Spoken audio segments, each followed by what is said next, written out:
Bonsoir à tous, c'est un grand plaisir d'être présent parmi vous ce soir. Alors malheureusement en distanciel, j'ai pas pu être présent parce que je suis un peu loin de vous. Euh, je remercie bien sûr la CPTS Causen et l'association Typique Atypique représentée par Virginie Bouslama pour cette invitation et pour me donner l'opportunité de participer à cette soirée. Alors pour me présenter rapidement, je suis le docteur Jonathan Moussa, je suis médecin généraliste, je suis également formateur médical sur le TDAH, accrédité DPC. Je suis membre de la Société française TDAH et je suis actuellement responsable médical d'un groupe de cliniques en Suisse, dans le canton de Neuchâtel, ce qui me permet aussi d'avoir une activité de diagnostic et d'initiation de traitements psychostimulants. Voilà. Donc, en plus de mon activité de généraliste, j'ai une activité de consultation spécialisée TDAH adulte, qui, comme toutes les consultations TDAH, sont effectivement bien saturées avec beaucoup de mois d'attente pour une première consultation. Effectivement, on voit tout de suite que on a un manque de professionnels de santé lorsqu'on traite de ces sujets-là. Je suis également présent sur les réseaux sociaux, donc sous le nom de Vie de TDAH. Je vous avoue que je dois remercier ma sœur pour ce nom. J'aurais peut-être choisi autre chose, mais donc je suis présent sur Instagram, YouTube, Facebook, TikTok, je crois, et j'essaie de vulgariser à mes heures perdues le TDAH, adulte, enfant, et puis j'espère aussi pouvoir bientôt élargir un petit peu le sujet. Alors aujourd'hui, on m'a demandé d'intervenir sur le thème des troubles du neurodéveloppement et de la formation dans le cadre des troubles du neurodéveloppement. Alors, avant de commencer, il faut bien prendre conscience d'une chose, c'est que les troubles du neurodéveloppement sont un véritable enjeu de santé publique parce que premièrement, ils sont assez prévalents. En effet, ces troubles sont assez fréquents. Alors, ils comprennent les TSA, les troubles du spectre autistique, les TDAH, donc troubles déficitaires de l'attention avec ou sans hyperactivité, mais également les déficiences intellectuelles et les troubles spécifiques des apprentissages. On note également un certain nombre de troubles moteurs. Et effectivement, ces troubles sont assez prévalents, assez fréquents. On va tous y être confrontés et on l'est déjà. Malheureusement, ces troubles sont sous-diagnostiqués. Donc ça en fait un véritable enjeu de santé publique parce que ces troubles ont une répercussion sur les trajectoires de vie personnelles et sur la trajectoire de la société assez majeure. Et donc effectivement, avoir un personnel soignant bien formé à ces sujets-là, c'est très très important. Donc comme je le disais, c'est très important d'avoir du personnel soignant formé au repérage, au diagnostic et à la prise en charge des troubles du neurodéveloppement, puisque un TND qui n'est pas repéré, pas diagnostiqué et pas pris en charge va entraîner des conséquences majeures, personnelles et sociétales même. Et aussi, ce manque de formation peut entraîner vers des retards diagnostiques, bien évidemment, qui peuvent avoir leurs conséquences, vers des mauvais diagnostics, donc des erreurs diagnostiques. Et bien évidemment, tout ceci représente une perte de chance pour le patient. Et effectivement, on retrouve un bénéfice concret à la formation sur les TND chez tous les types de professionnels de santé qui sont très très importants. Puisque un professionnel qui est mieux formé va repérer plus facilement, va avoir un dépistage plus efficace, va pouvoir orienter au bon endroit, faire un réseau qu'il aura probablement rencontré en formation également, et puis avoir un suivi assez pertinent. Alors, si je prends l'exemple du médecin traitant, parce que moi je suis généraliste, je trouve que le généraliste a un rôle prépondérant dans la prise en charge des troubles du neurodéveloppement, surtout dans le cadre du dépistage, du repérage, de l'adressage et également de la reprise du suivi médical une fois que les choses sont stabilisées. Le médecin est plus à même de revoir assez régulièrement son patient, et donc va le connaître, va connaître les conflits intrafamiliaux s'il y en a, va connaître l'histoire de vie perso, professionnelle, scolaire des patients, et va pouvoir voir quelles vont être les conséquences véritables de leurs symptômes dans leur vie. Et en effet, un médecin traitant qui est bien formé sur ces sujets-là va pouvoir dépister sa patientèle, repérer les symptômes évocateurs, et s'il s'est bien formé, normalement, il a un réseau auquel il va pouvoir adresser ses patients. Une fois que le patient sera potentiellement diagnostiqué et pris en charge et stabilisé, normalement, le spécialiste va le réadresser chez son médecin traitant pour suivi. Et effectivement, il est important que le médecin traitant puisse aussi être bien formé sur la prise en charge et le suivi des patients qui ont un TND, que ce soit dans les thérapies non médicamenteuses que dans les thérapies médicamenteuses. Et c'est là où la formation a tout son intérêt, puisque nous savons tous que la formation de base sur ces sujets-là laisse un peu à désirer. Moi-même, j'ai un TDAH, moi-même, je suis médecin, et moi-même, j'ai été diagnostiqué après la fin de mes études. Alors c'est pour vous dire que même moi, à quel point je suis tombé des nues lorsque j'ai découvert ce trouble. C'est-à-dire que je suis arrivé vers l'âge de 26-27 ans, j'avais quasiment jamais entendu parler de ce trouble. Et pourtant, j'ai bien appris de tous mes cours, je vous rassure. Je vois les petits coquins qui pensent que j'ai pas travaillé. J'ai pas travaillé tout le temps, mais j'ai quand même appris tous mes cours. Et non, effectivement, la formation laisse un peu à désirer. Et c'était aussi ce qui est ressorti de mon travail de thèse, puisque j'ai étudié la prise en charge du TDAH de l'adulte en médecine générale, et on se rend compte, et ils le disent eux-mêmes, que les médecins généralistes sont pas bien formés à ces sujets-là.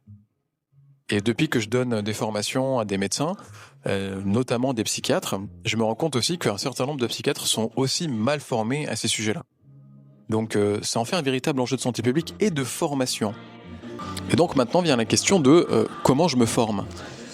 Alors j'ai envie de dire, c'est comme une boîte de chocolat, hein, il y a tous les goûts, toutes les tailles, toutes les couleurs.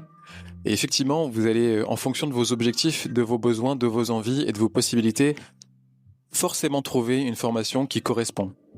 Alors les formations les plus sérieuses, les plus costauds qu'on peut trouver sur le marché, on va dire ça comme ça, sont bien sûr les diplômes universitaires.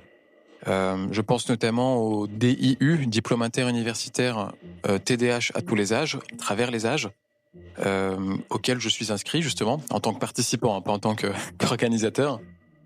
Et c'est un diplôme qui est proposé par exemple par l'université de Lille, de Strasbourg et de Lyon.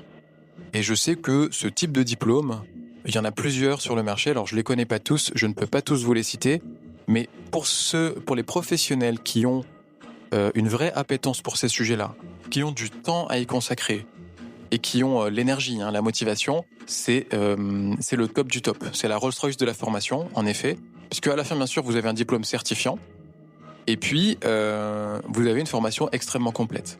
Alors, le corollaire à ça, c'est que comme la formation est complète, elle est très chronophage. Il faut compter des dizaines et dizaines d'heures de formation, et très probablement à la fin, une sanction du diplôme après la soutenance d'un mémoire. Donc voilà, il faut savoir dans quoi on se lance, mais c'est vraiment le top du top. À savoir que notamment le DIU dont je vous ai parlé est ouvert à toutes les professions de santé. L'idée étant que si vous êtes un professionnel qui allez vous servir de vos compétences acquises dans la pratique pour améliorer le soin à la population, vous avez toutes vos chances d'être sélectionné, puisque évidemment les places sont limitées. Mais voilà, l'idée c'est que seront sélectionnés ceux qui ont vraiment un attrait pour ces sujets-là et qui vont exercer sur ce thème-là. Alors je parle surtout du TDAH parce que c'est mon sujet, mais c'est la même chose pour tous les troubles du neurodéveloppement, hein. Ensuite, vous avez l'étape d'en dessous, qui est la formation DPC, le développement professionnel continu. Alors vous avez l'ANDPC, l'Agence nationale du développement professionnel continu, qui est une structure gouvernementale, hein, étatique, qui a des financements et qui permet de financer la formation continue d'un certain nombre de professionnels de santé, notamment les médecins, notamment les dentistes, mais vous avez des formations DPC qui sont ouvertes à toutes les professions de santé, donc infirmières, assistantes, psychomotriciennes, psychologues, pharmaciens, dentistes, et c'est celle que je donne par exemple. Moi, en collaboration avec l'organisme de formation Médéré, je propose une formation TDAH, donc de 7 ans jusqu'à la fin de la vie, en classe virtuelle, c'est-à-dire que je donne un cours en live, en direct, par Zoom, à distance, et ça dure environ 7 heures, voire même un petit peu plus, parce que je parle beaucoup. Et on a également la même version, mais en e-learning, à partir de l'âge de 15 ans, donc 15 ans jusqu'à la fin de la vie, pour le TDAH. Ces formations de DPC prennent souvent ces formes-là, donc soit en classe virtuelle, soit en e-learning, donc vous apprenez sur une plateforme à votre rythme. Et ces formations, vu qu'elles sont accréditées par l'Agence nationale du DPC, doivent suivre tout un canevas en fait d'objectifs, doivent être sourcées avec des publications scientifiques, et également vous allez remplir un questionnaire pré- et post-formation. pour voir quel était l'impact de cette formation-là sur les pratiques. Donc si c'est quelque chose qui peut vous convenir, n'hésitez pas à regarder le site de l'ANDPC. Il propose une liste des organismes de formation et chaque organisme de formation propose une liste de formation. À noter qu'avec le DPC, vous pouvez avoir un remboursement des frais qui est fait par l'État. Pour le diplôme interuniversitaire ou pour le DU, le diplôme universitaire, les coûts sont quand même généralement assez élevés. Il faut compter pour les externes environ 2 000 €. Si vous êtes un professionnel installé en libéral, vous pouvez déduire ça de vos frais de formation. Si vous êtes salarié, employé d'une structure, l'employeur peut prendre en charge tout ou une partie de cette formation. Vous pouvez faire financer ça par votre employeur, surtout si les compétences acquises vont servir à la pratique de votre entreprise. Et puis les derniers points qu'on peut avoir sont les conférences ponctuelles, les soirées, les journées que certaines associations peuvent notamment organiser, comme Typique Atypique. Je sais que récemment, à Strasbourg, nous avons participé à une journée sur le thème des troubles du neurodéveloppement, des jeux vidéo et des écrans, qui était très intéressante, au cours de laquelle j'ai pu donner une conférence sur le TDAH, les écrans et les jeux vidéo. Donc ça, généralement, ça coûte beaucoup moins cher, c'est voire même plutôt gratuit, avec des bénévoles tels que nous, voilà, qui prennent ces sujets à cœur. Donc, on propose souvent des formations de ce type-là. Et puis, bien sûr, vous avez les CPTS, comme celle qui nous invite ce soir, qui sont en fait des regroupements de plusieurs professions de la santé sur un territoire, qui ont des financements étatiques. Donc potentiellement aussi des financements pour monter des filières spécialisées.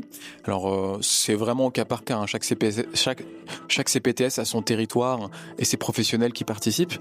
Mais effectivement, ces CPTS ont été beaucoup critiqués, peut-être à juste titre, je ne sais pas. En tout cas, ce que je vois, c'est que certaines CPTS ont vraiment des belles idées, des beaux projets, comme celle de ce soir. Et le fait d'avoir un financement pour regrouper un certain nombre de professionnels de santé sur un territoire peut permettre peut-être de monter des consultations spécialisées, des filières spécialisées. Je sais que ça a été le cas dans certains départements. Et donc je vous invite également peut-être à prendre contact avec les CPTS de votre lieu d'exercice et voir quels sont les projets. Et si vous avez des projets qui vous tiennent à cœur, peut-être aussi mettre à profit ces instances-là. Il existe également des formations pour l'entourage, des groupes de pairs, des groupes de parole, les PEHP même, les entraînements aux habiletés parentales qui s'apparentent aux thérapies, mais qui sont en fait des entraînements et des formations pour les parents d'enfants qui ont des problématiques de troubles du neurodéveloppement. Donc vous avez tout un catalogue de formations disponibles. Vous avez également tout ce qui est bouquins, vidéos sur Internet, notamment comme les miennes. Je fais pas de la pub pour moi, mais vous avez tout un tas de créateurs de contenu aussi qui sont des professionnels de santé, qui connaissent bien leur sujet. Et vous pouvez aussi, à vos heures perdues, si ce sont des sujets qui vous intéressent, accéder à ce contenu gratuitement. Et comme je vois que le temps défile et que j'ai un temps de parole très limité, je vais m'arrêter là et je vais conclure. Alors bien sûr, je vous remercie pour votre attention et j'insisterai et je vous encouragerai à continuer à vous former. La formation continue, c'est extrêmement important premièrement pour actualiser ses connaissances, pour son propre bien et surtout pour le bien de ses patients, pour pouvoir prodiguer un soin au plus proche de l'état actuel de la science et des connaissances. Encore une fois, je vous remercie pour votre attention, je remercie la CPTS Causen et je remercie l'association Typique Atypique pour l'organisation de cette soirée. Je vous invite vraiment à consulter tous les catalogues de formation sur les sujets qui vous intéressent, à continuer à vous former tout au long de votre carrière et je vous souhaite une très belle fin de soirée et des bonnes fêtes de fin d'année.